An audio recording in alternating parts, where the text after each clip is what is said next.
In this video, we'll talk about the idea of inflection point. All right, so let's take a look at a definition. If f is continuous on an open interval containing the value of x0, and if f changes direction of concavity at that point, x0, f of x0, then we say that f has an inflection point at x0, and we call the point x0 f of x0 on the graph of f an inflection point of f. Let's take a look at an example of this. Let's consider this function. F of x is equal to x minus 2 times the cosine of x. So we're dealing with the inflection point, all right, which has related to concavity.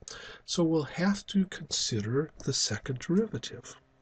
Okay, so let's start off with the first derivative. Remember, the first derivative does not tell us anything about concavity. It tells us about where the function is increasing, decreasing. The derivative of x is 1. The derivative of cosine of x is negative sine x, so negative derivative of negative 2 cosine of x is going to be positive 2 sine of x. And this tells us of where the function is increasing, decreasing, but nothing about concavity. To learn about concavity, we have to take the second derivative. The second derivative is going to be, well, the derivative of 1 is 0, plus 2 times the cosine of x. Now, the function will be concave up where the second derivative is positive, concave down where the second derivative is negative. So let's draw a little graph of this.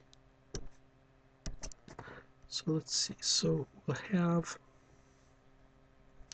this is 2 pi, this is pi, this is pi over 2, this is 3 pi over 2. All right, let's say that this is 2 and down here is negative 2. All right, and then the graph of cosine, well, it starts out up here at 2 at 0, and then at pi over 2 it's 0, and at pi it's negative 2, okay, and at 3 pi over 2, 2 cosine is 0 again. At 2 pi we're back up to 2. Okay, so this is the graph of f double prime of x. Remember where this is positive. All right, the function itself, f of x, is concave up, where it's negative, f of x is concave down. And so if you look at this, all right, our function f is going to be concave up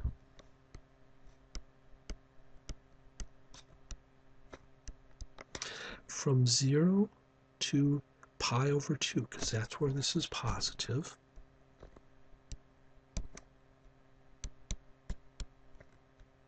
Okay, and then from 3 pi over 2 to 2 pi,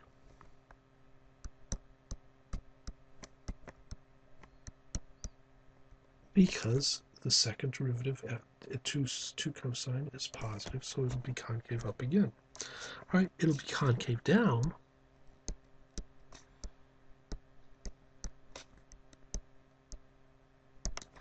right, on the interval from negative pi over 2 to 3 pi over 2. I'm sorry, from pi, I think I said negative pi over 2. I should have just said pi over 2 to 3 pi over 2. All right, because cosine graph, this graph of 2 cosine is below the x-axis, so 2 cosine is negative, and the function is concave down. That means that we have inflection points at x is equal to pi over 2 and x is equal to 3 pi over 2. This is where they're located, but remember they're actually points on the graph. So I found the x coordinates of these points.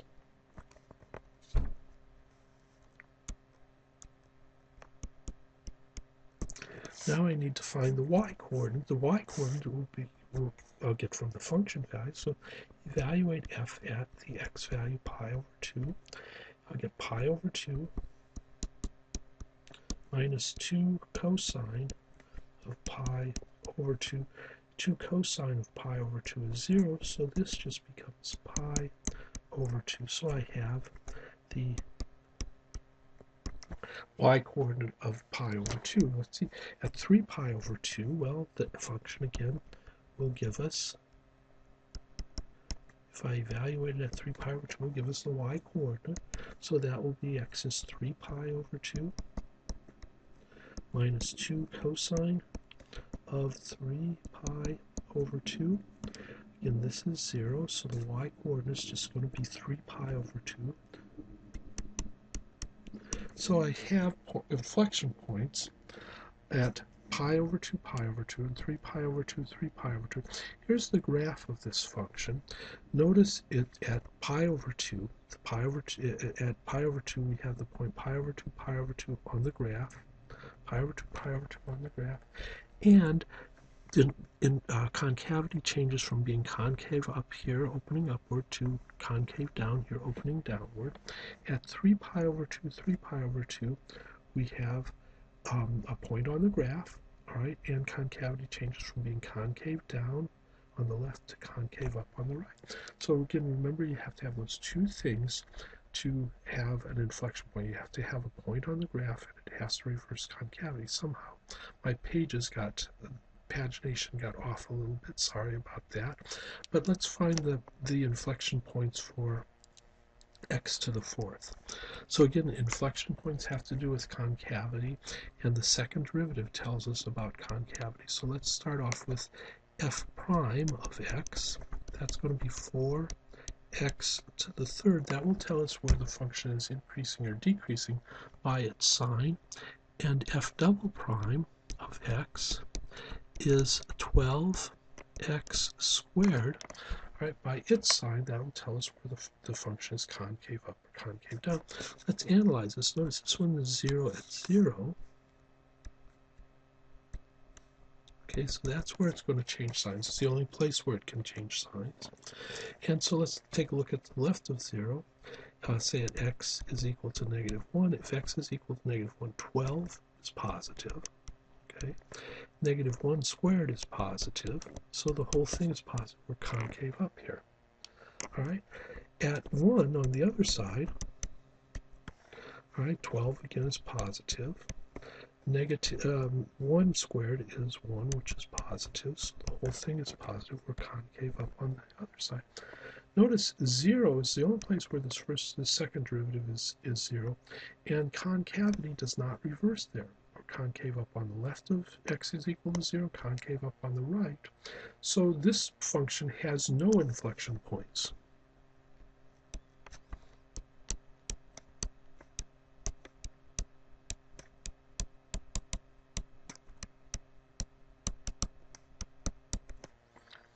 Okay. And here's the graph, all right? Notice we're concave up on the left, all right? Then the second derivative becomes 0 for just that one value of x, and then we're concave up on the right. So notice that you actually have to check. This is a mistake students often make. They say wherever a second derivative is 0, we have an inflection point, but that's not true. All right, the second derivative will be 0 at an inflection point typically, but you have to have those two things, a point on the graph and concavity has to reverse. Okay, again, I think I have something wrong here with my pagination, but let's take a look at the inflection points for 1 over x. So remember, 1 over x is x to the -1st. Okay, so remember, inflection points have to do with concavity. The second derivative tells us about concavity. So the first derivative is going to be -1x to the -2nd. The second derivative, now the first derivative, again, remember, tells us where this is increasing or decreasing. The second derivative tells us is going to be, I should say, excuse me, positive 2x to the -3rd, which is the same thing as 2 over x cubed. Notice this will be undefined at 0, But other than that, there's not going to be any zeros because the numerator is never zero. And so let's take a look at this. In this case, we have if x is -1, the only place it can change signs is where that discontinuity is.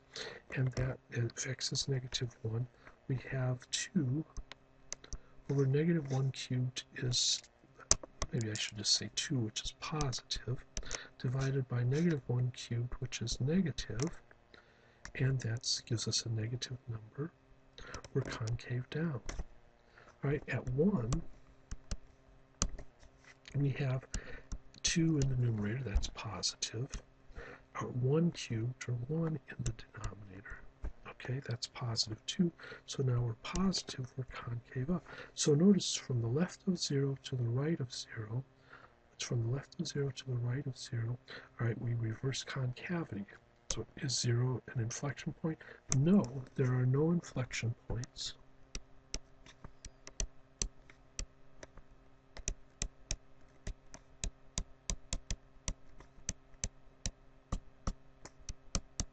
Because in order to have an inflection point, remember, we have to have two things.